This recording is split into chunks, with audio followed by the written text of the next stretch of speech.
Good morning, friends. Welcome to my YouTube channel, advocate Amit Kumar Gupta. अपने income tax के cases की series में आज जो केस मैं आप लोगों के सामने डिस्कस करूंगा उस केस का नाम है Pankaj Kishore Chandra Desai versus principal commissioner of income tax. बहुत ही इंटरेस्टिंग केस है। Case 95 ITI tribunal short notes page number 76 पे रिपोर्ट हुआ।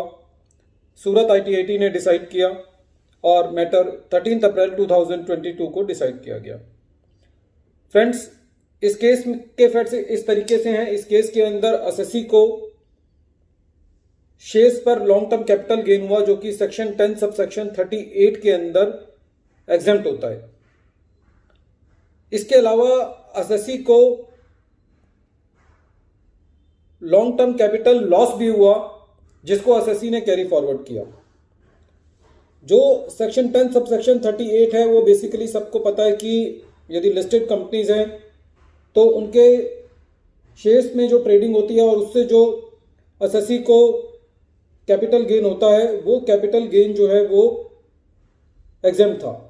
करंटली जो है उसके ऊपर गवर्नमेंट ने टैक्स लगा दिया है।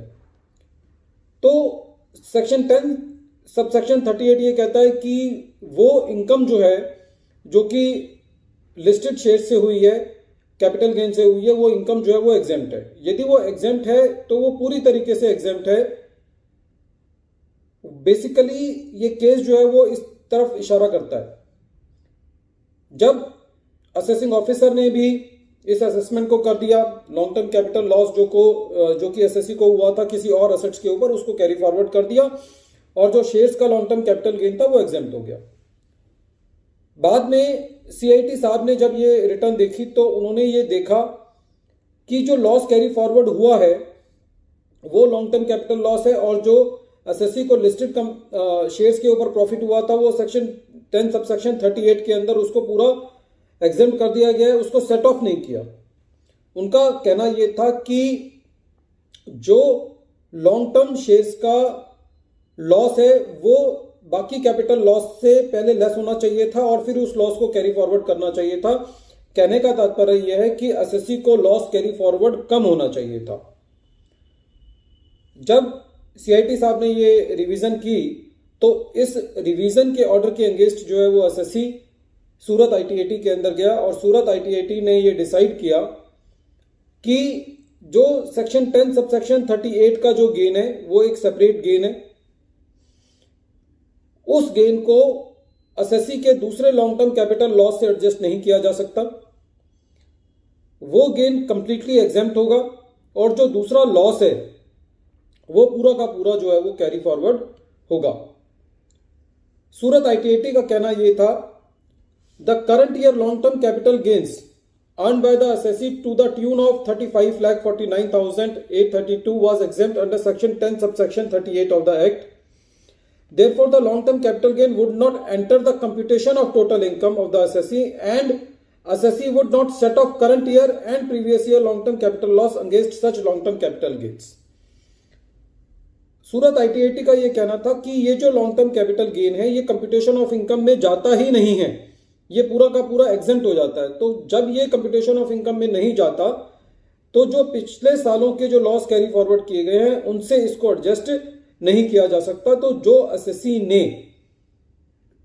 अपना long term capital loss carry forward किया है शेयर्स के अलावा सेक्शन 10 सबसेक्शन 38 के अलावा वो ठीक किया है और ITAT ने ये डिसाइड किया कि जो रिवीजन ऑर्डर है सेक्शन 263 का वो सही नहीं है और जो असेसिंग ऑफिसर साहब ने जो ऑर्डर पास किया था वो बिल्कुल ठीक है।